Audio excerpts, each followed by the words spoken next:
she was killed. And they tried top to six cover it girls up. really look great, but you seem to have that perfect aesthetic I wasn't look. into hip hop or even soul music. There are definitely people that need a little Viagra.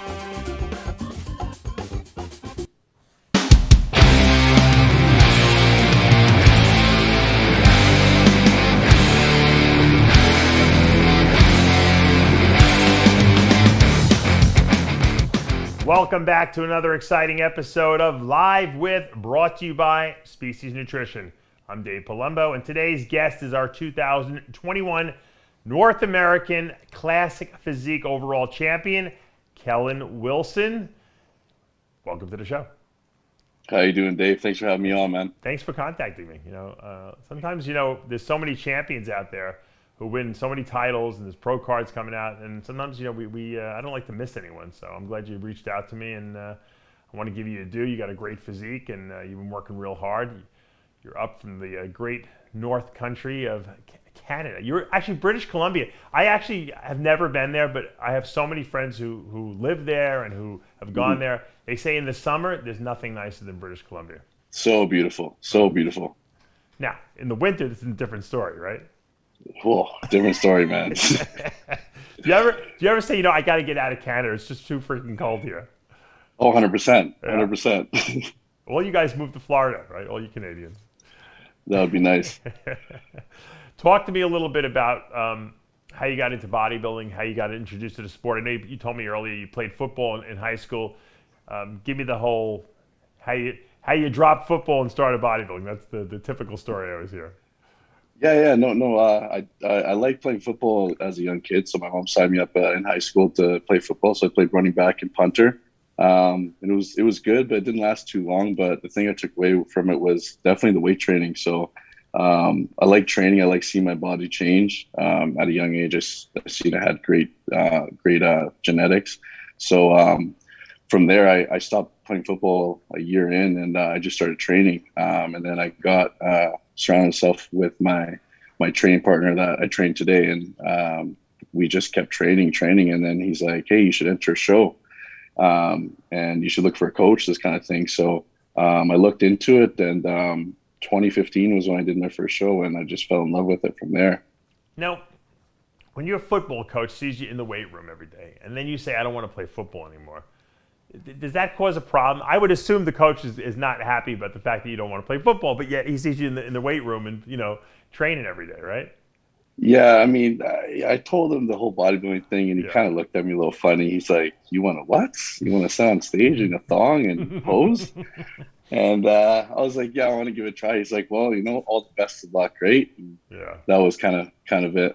Because I always think of myself, now that my kid's in school, I mean, I have young kids, but I'm saying to myself, as a coach, if I was in school and I'm looking at the gene pool of what I got to work with here, all right, this is who's in school, this is this class, these are the guys I got to pick with, and I see a guy who looks like he's a good athlete, I know he can play the game, and he's off doing something else and not putting it. I would be really pissed off. I would be a terrible coach because I'd be tyrannical. I'd be like, "There's no way you're not coming to practice. There's no way you're quitting this team," because I would internalize it, as a rejection of myself. But I guess everyone's got their own spot, and and sometimes I tell people you have to, internally where you're supposed to be, and obviously you knew this was your place to be. How long did it take you to get to that level before you said, "Hey, you know what? I could be a good pro"? To be honest with you, I trained from 16 all the way up to my 20s, very, very hard. I always loved to lift heavy. So I put in a lot of grueling time in the gym just because I love to train. So once I knew I was going to be a competitive athlete on stage, because I just didn't want to go compete. I wanted to go to win. That's just my mentality. So after those few years of training, I was like, yeah, for sure, I'll give this a shot. I would say at 20, after 4 years of training in the gym, that's what I knew. So what was the first show you did? I did the Popeyes Classic. It's a regional show here in Vancouver. It's kind of one of the bigger ones here. So I entered the juniors bodybuilding because I don't think Classic was around then. And I won that. And then my coach was like, enter the open too, see how you do. And I placed third with great. like grown men. So I was like, okay, I could do pretty well in this, you know? How old were you at that point? 2021. Okay. Now in Canada, they have like it's not like the United States. You have different levels, right? You compete in order to get to the next level, you have to win at the lower level, right? Yeah. So you have like a regional show. Top 3 will qualify for a provincial. And then from a provincial, you go to a national show. And then, as you know, you win your overall pro card at a national show. Right. Now, what made you decide to do North American versus one of the Canadian national shows? So actually, funny story. So yeah, I did that Popeyes regional show, and then I took some time off, and I did another regional show, and then I came back and I won the overall at that show, and then I waited another year, and I came back and did the BAM Pro Am, which is the amateur pro qualifier. Right. And I placed second in my class, and I was like, okay, you know, national show, it's a different level of competitors, so I need to get back to the lab and do some work. So I prepped for North Americans after that for a year, and I did the 2020 North Americans. I placed 7th. How did that feel? Was that discouraging for you? See if we can pull some. To be honest with you, it was humbling. It was definitely humbling because I was like, you know what, I don't feel like I'm 7th, but it definitely gave me the mentality to go back and just train my ass off and prove to the judges that I'm not 7th. Well, what was the feedback you got on that 7th place? The conditioning wasn't there, and my posing wasn't the greatest. They said like I had all the muscle I needed, but I just needed to show how to display it. Right. So how do you work on that? Who did you work with? I hired my posing coach, Aaron. So he's an IFBB pro. He's a men's physique pro from Winnipeg, Canada. Mm-hmm. So I hired him, and he's great. He's great. So I hired him, and then we just all I did was just worked on my weak points. Even though the judges didn't say I needed to bring up my hamstrings and glutes and like my lower back and my chest, I still worked on those things because I knew those things needed to come up. And then I just went into this year North Americans just trying to be better than last year. That was the only mentality I had. Right. Well, you obviously made improvements. What was your weight from last year to this year? Was there a change? It was probably a 1.5 pounds difference. Right. But you were leaner. Leaner, I think I had much more muscle maturity this year. Yeah. And you know, when you talk about posing and practicing presentation, what are we talking about time commitment per week? Every day fasted cardio for 30 minutes, post workout for 40 minutes, and then twice a week with Aaron. And then we're doing, 4, 5, 6 rounds of holding the poses for like 15, 20 seconds. That's a lot of time. But you know what? It becomes second nature, and you can't explain that to someone until it actually happens. But after a while, you don't even think about doing the poses anymore, right? It just becomes natural almost, 100%. And that's when you own it. Look, classic physique is a lot about presentation, because I've seen some physiques that are amazing, and that they don't look that good on stage because the people don't know how to show them. And then I've seen physiques that really weren't that spectacular, but man, could these guys put a show on stage. You couldn't take your eyes off of them. So there's definitely a huge part of classic that related to the presentation aspect of it. Of course.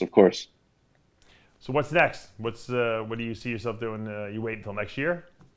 So I got 10 pounds to put on, so that's exciting. Yeah, I'm excited about that. So definitely I'm already back into training full swing, back on the diet, back on the cardio, everything. So next year, end of summer, will be the next pro debut, I guess you would say. Cool. So I'm excited, man. Where's that going to be? Have you decided? I haven't decided yet. I'm probably going to keep it under wraps and then just pop out last minute and shock everyone. That sounds good. Well, congratulations on that big win and the IFBB Pro card, of course. That's a dream come true in and of itself. Now you get to go against all the guys that beat you already. Yes. Yes. Yes. Now you got to go after those guys and track them down one at a time, right? Exactly. Well, any people you want to thank out there? Yeah, I just want to thank my coach, Brandon Pennington. I wouldn't be here without him. My posing coach, Aaron, my friends, my family, my girlfriend, and also want to thank you, Dave Palumbo, because I've been watching your podcast. I've been dreaming of being on your podcast. I'm like, the day that happens, it's going to be so surreal. I mean, like, yeah, I'm getting butterflies right now. So I really appreciate you, man. Thank you for having me on. Absolutely. Now, you told me before the show that you love Camaros. You have a Camaro. And yeah. So being a car guy, you could appreciate this. Did you see the car that Andrea Shaw won for winning the Wings of Strength, the Rising Phoenix show? She won I didn't see 50 grand, and you got to go to her Facebook. She put a picture up. It's a brand new Corvette. It's pretty sick looking. It's all the new Corvette. Out. Yeah, it's really nice looking, man. That's nice, man. Congrats on that. Sick. Yeah, it almost makes you want to become a transgender, right? Just to try to win the car. And I heard Jake pays the taxes on the car too, which is even better. So yeah, there you go. There you go. I'm a car guy, so I can appreciate that. But what kind of car you got? I've had a lot of good cars over the years. I'm kind of like Mercedes, but now I'm a dad now, so I have to go to the SUV. I have an X7 actually, BMW, but. Oh, okay, those are nice. No, I know. Nice, but I had all the toys, the AMGs and the M5s and I was into the German cars, but it's fun because look, I think a car is the biggest waste of money, but if you make good money and you work hard and you have that luxury money to do it, it's nothing better than driving a new car, that has 100%. That has some good speed when you step on the accelerator. And people don't understand. A lot of women don't understand. I'm not just saying, like my wife doesn't understand. She's like, I don't understand why you want to feel that, I don't even like it. It's too jerky. I'm like, no, you want to know the powers there when you step on that accelerator. Yes, 100%. They don't get it. Even if you don't go 150, you want to know it can go 150, right? 100%. They don't get it. They're not going to get it. It's not for them. Hey, it was great talking to you, Kellen. Good luck in the future and keep us updated. Of course. Thank you, Dave. All right. And that's going to take us to the end of another episode of Live With. I'm Dave Palumbo with Kellen Wilson. See you next time.